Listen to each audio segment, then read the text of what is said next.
नमस्कार। आज मैं आपको राजा नल और रानी दमयंती की महागाथा सुनाऊंगा। राजा नल और रानी दमयंती की कथा महाभारत के वन पर्व में आती है। जब पांडव वनवास में थे और युधिष्ठिर जुए में अपना सब कुछ हारने के दुख में डूबे हुए थे, तब महर्षि बृहदश्व ने उन्हें सांत्वना देने के लिए यह कथा सुनाई थी। निषद देश के राजा नल अत्यंत सुंदर, गुणी और अश्व विद्या अर्थात घोड़ों के ज्ञान में निपुण थे। वहीं विदर्भ देश की राजकुमारी राजा भीम की पुत्री दमयंती अपनी सुंदरता और बुद्धिमानी के लिए तीनों लोकों में प्रसिद्ध थी। दोनों ने एक दूसरे को कभी देखा नहीं था, लेकिन एक दूसरे के गुणों की चर्चा सुनकर मन ही मन प्रेम करने लगे थे। एक दिन राजा नल ने वन में एक स्वर्ण हंस पकड़ा। हंस ने अपनी जान बचाने के बदले नल से कहा कि वह दमयंती के पास जाकर उनके प्रेम का संदेश देगा। हंस ने विदर्भ जाकर दमयंती के सामने नल के गुणों का ऐसा गुणगान किया कि दमयंती ने नल को ही अपना पति चुनने का निश्चय कर लिया। दमयंती के स्वयंवर में न केवल पृथ्वी के राजा, बल्कि इंद्र, अग्नि, वरुण और यमराज भी पहुंचे। देवताओं ने नल को ही अपना दूत बनाकर दमयंती के पास भेज दिया कि वह देवताओं में से किसी एक को चुने। नल ने अपना कर्तव्य निभाया, लेकिन दमयंती अपने निश्चय पर अटल रहीं। स्वयंवर के समय देवताओं ने नल का ही रूप धर लिया। वहां एक जैसे 5 नल खड़े थे। दमयंती ने अपनी बुद्धि से देवताओं को पहचान लिया, क्योंकि देवताओं की आंखों की पलकें नहीं झपक रही थी, उनके पैर जमीन को नहीं छू रहे थे, उनके शरीर पर कोई पसीना नहीं था और उनकी मालाएं ताजी थीं। दमयंती ने असली नल के गले में वरमाला डाल दी। देवताओं ने प्रसन्न होकर नल को वरदान दिए।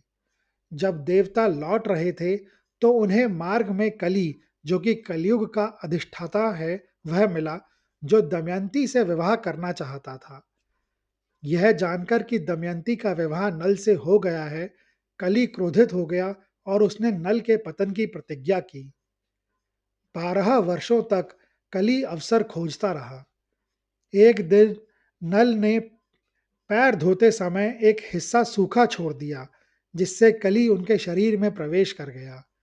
कली के प्रभाव में आकर नल ने अपने भाई पुष्कर के साथ जुआ खेला और अपना सारा राज्य, धन और वस्त्र हार गए। नल और दमयंती केवल एक वस्त्र में महल से बाहर निकल गए।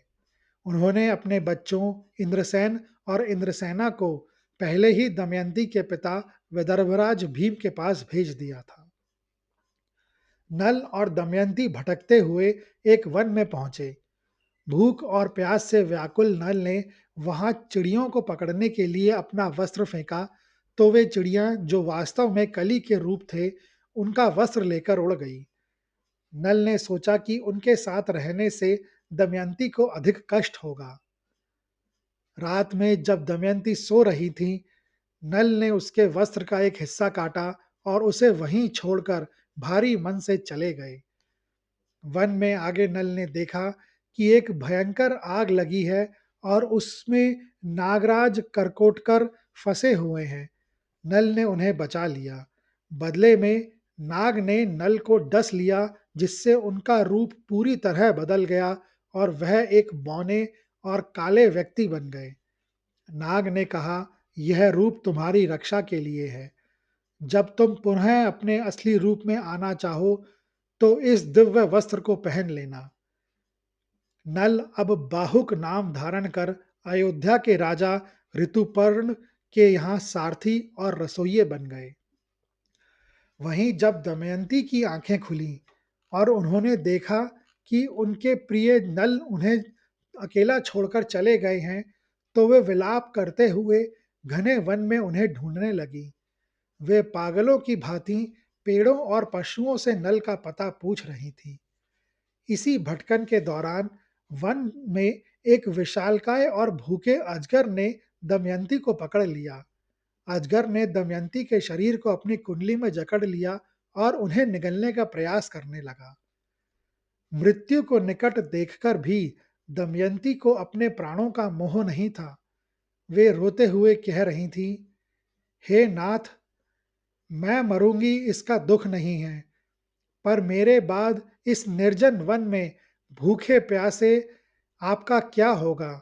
क्या आप थक कर कि जब आप थक कर किसी वृक्ष के नीचे बैठेंगे, तो आपको पानी कौन पिलाएगा? दमयंती की चीखें सुनकर पास ही शिकार खेल रहा एक व्याध वहां आ पहुंचा। उसने तुरंत अपने बाण से अजगर का सिर काट दिया और दमयंती के प्राण बचाए। दमयंती ने उसे धन्यवाद दिया और अपनी व्यथा सुनाई, परंतु संकट अभी टला नहीं था। दमयंती की अनुपम सुंदरता को देखकर उस शिकारी के मन में पाप आ गया। उसने दमयंती के सामने अनुचित प्रस्ताव रखा। दमयंती, जो साक्षात सतीत्व की प्रतिमूर्ति थी, अत्यंत क्रोधित हो गई।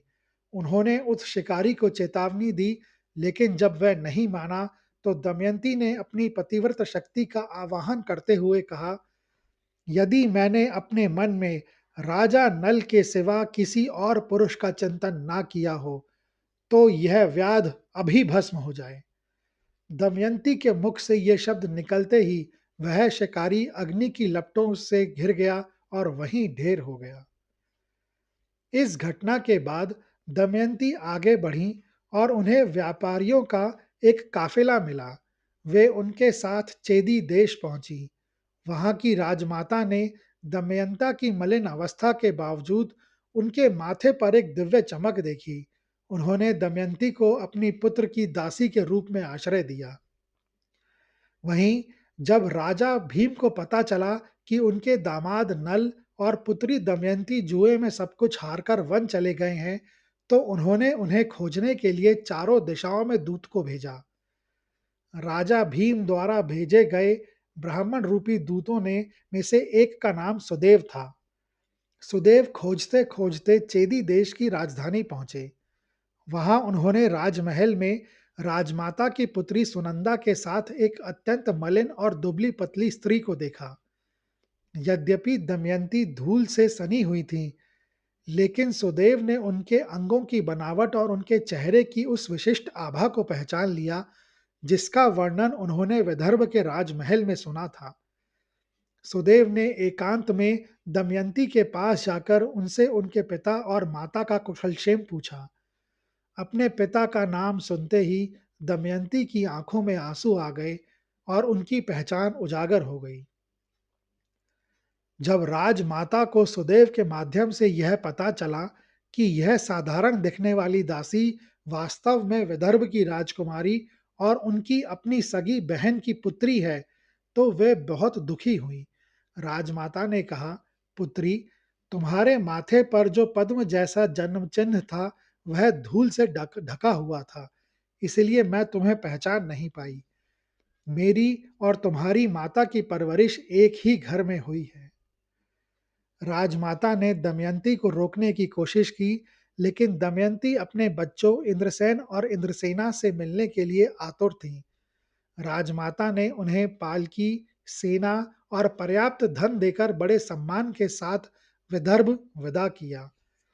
विदर्भ पहुंचने पर पूरे राज्य में उत्सव मनाया गया।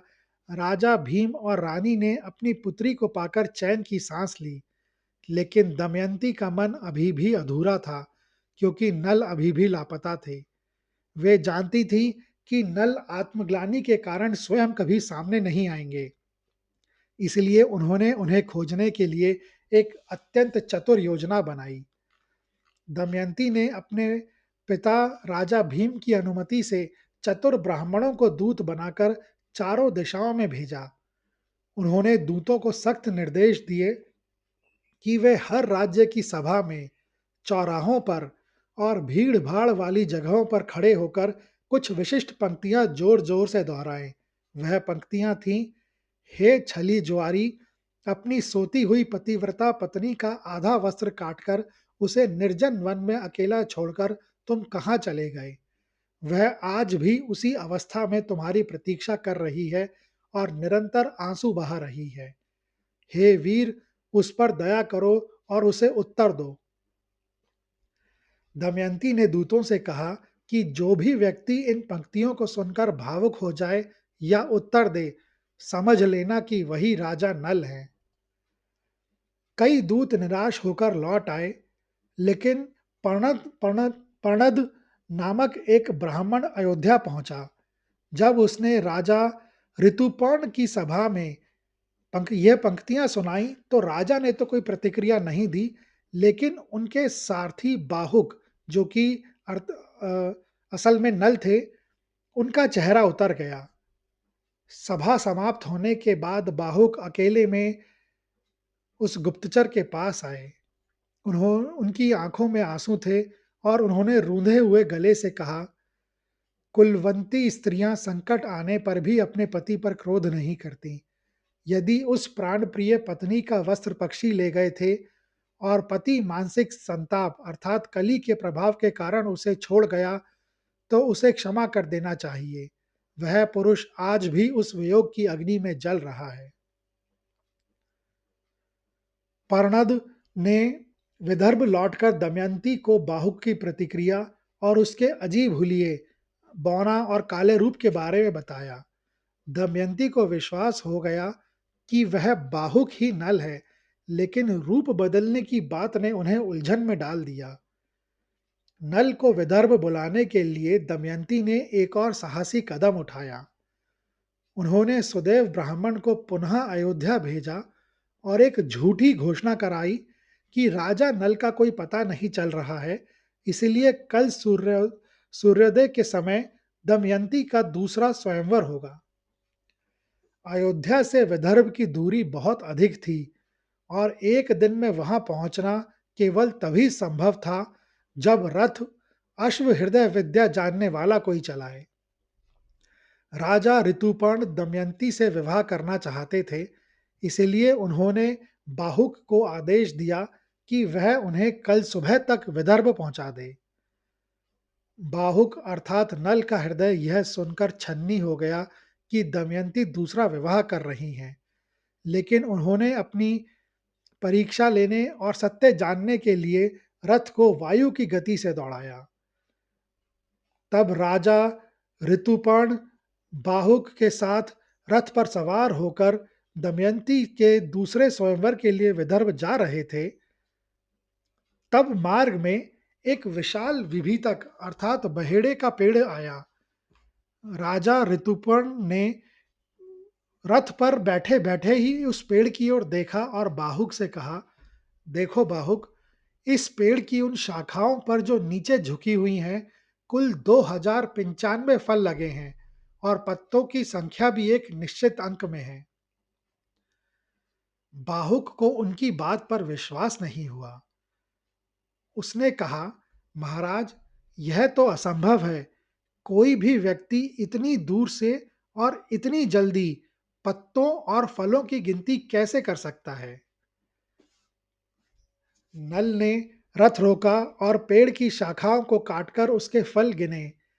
वह यह देखकर दंग रह गए कि फलों की संख्या ठीक वही थी जो राजा ऋतुपर्ण ने बताई थी। नल ने पूछा, प्रभु, आपके पास यह कौन सी चमत्कारी शक्ति है? तब ऋतुपर्ण ने उत्तर दिया, नल, यह कोई चमत्कार नहीं, बल्कि अक्ष हृदय अर्थात गणित और सांख्यिकी का ज्ञान है। मुझे अंकों का बोध है और मैं गणना की कला में निपुण हूँ। राजा नल घोड़ों की गति और उनके स्वभाव को समझने की अश्व विद्या में विश्व के सर्वश्रेष्ठ ज्ञाता थे। वहीं राजा ऋतुपर्ण को वह विद्या सीखनी थी ताकि वे सबसे तेज यात्रा कर सके। दूसरी ओर नल को जुए में अपनी हार का कारण समझना था और उसे जीतना सीखना था। अतः उसी पेड़ के नीचे दोनों के बीच ज्ञान का आदान प्रदान हुआ। नल ने ऋतुपर्ण को अश्व हृदय विद्या सिखाई। ऋतुपर्ण ने नल को अक्ष हृदय अर्थात गणित और जुए का रहस्य सिखाया। जैसे ही नल को उस गणित और सत्य का बोध हुआ, उनके शरीर के भीतर बैठा कली छटपटाने लगा।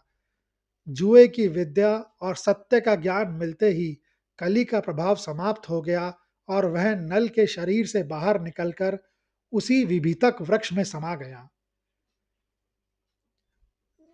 इसके बाद जब बाहुक राजा ऋतुपर्ण के साथ विदर्भ पहुंच गए, तब भी दमयंती उनके सामने सीधे नहीं गईं।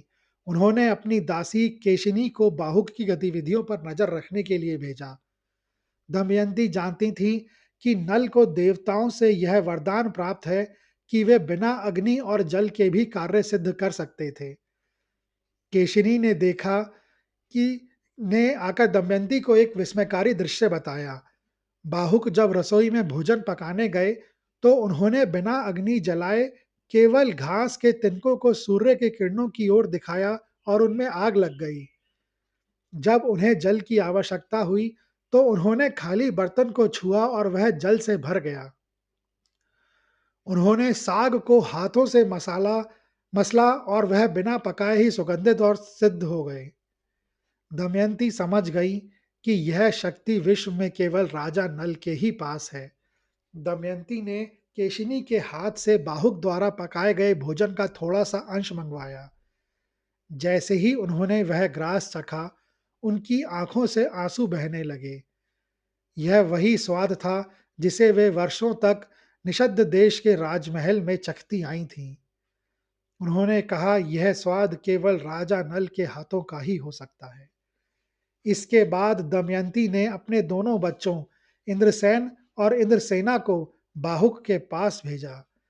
बाहुक ने जैसे ही अपने बच्चों को देखा, उनका धैर्य जवाब दे गया। उन्होंने दोनों को अपनी गोद में उठा लिया और फूट फूट कर रोने लगे। जब उन्होंने देखा कि केशिनी उन्हें देख रही है, तो उन्होंने संभलते हुए कहा, ये बच्चे बिल्कुल मेरे अपने बच्चों जैसे हैं, इसीलिए इन्हें देखकर मैं भावुक हो गया। अंततः दमयंती स्वयं बाहुक के सामने आई। उन्होंने भरी आंखों से पूछा, हे बाहुक, क्या तुम उस व्यक्ति को जानते हो जिसने अपनी पतिव्रता पत्नी को वन में सोता हुआ छोड़ दिया था? उसने क्या बिगाड़ा था उसका? नल ने रोते हुए अपना असली परिचय दिया और बताया कि वे कली के प्रभाव में थे। लेकिन तभी नल के मन में एक आशंका जागी। उन्होंने पूछा, यदि तुम मेरी प्रतीक्षा कर रही थी, तो तुमने दूसरे स्वयंवर की घोषणा क्यों की? दमयंती ने हाथ जोड़कर कहा कि यह केवल उन्हें अयोध्या से विदर्भ बुलाने की एक चाल थी। तभी आकाशवाणी हुई और वायुदेव स्वयं बोले, नल, दमयंती निष्पाप है। इसने मन, वचन और कर्म से तुम्हारे सिवा किसी का चिंतन नहीं किया है। स्वयंवर की यह योजना केवल तुम्हें पाने के लिए रची गई थी। जैसे ही सत्य स्थापित हुआ, नल ने नागराज करकोटकर का दिया वह दिव्य वस्त्र पहन लिया और वे तुरंत अपने पुराने और तेजस्वी रूप में आ गए। राजा ऋतुपर्ण यह देखकर चकित रह गए कि उनका सारथी वास्तव में चक्रवर्ती राजा नल था। बाद में नल ने अपने भाई पुष्कर को पुनः जुए के लिए चुनौती दी, उसे हराया और अपना खोया हुआ राज्य वापस प्राप्त किया। जब कली राजा नल के शरीर से बाहर निकला था, तो वह अत्यंत भयभीत था क्योंकि नल उसे श्राप देकर भस्म कर सकते थे। कली ने राजा नल के चरणों में गिरकर क्षमा मांगी थी और वचन दिया था कि राजन, आपने जो दुख सहा है, उसके बदले मैं आपको यह वरदान देता हूं कि जो भी व्यक्ति श्रद्धा के साथ आपकी और दमयंती की इस कथा को पढ़ेगा या सुनेगा, उसे मेरा अर्थात कलयुग का दुष्प्रभाव कभी व्याप्त नहीं करेगा। यही कारण है कि हिंदू धर्म में नल दमयंती की कथा का पाठ कली निवारक अर्थात बुराइयों को दूर करने वाला माना जाता है। कली के विभीतक वृक्ष में समा जाने के कारण ही आयुर्वेद में विभीतक अर्थात बहेड़े को औषधीय रूप से तो श्रेष्ठ माना जाता है, लेकिन आध्यात्मिक दृष्टि से इसे घर में लगाना शुभ नहीं माना जाता। यह कहानी सुनने के लिए धन्यवाद। अगर आपको यह कहानी अच्छी लगी हो, तो कृपया इस वीडियो को ज़्यादा से ज़्यादा लोगों के साथ शेयर करें, लाइक करें व चैनल को सब्सक्राइब करें। कमेंट्स बॉक्स में लिखें, जय श्री राम।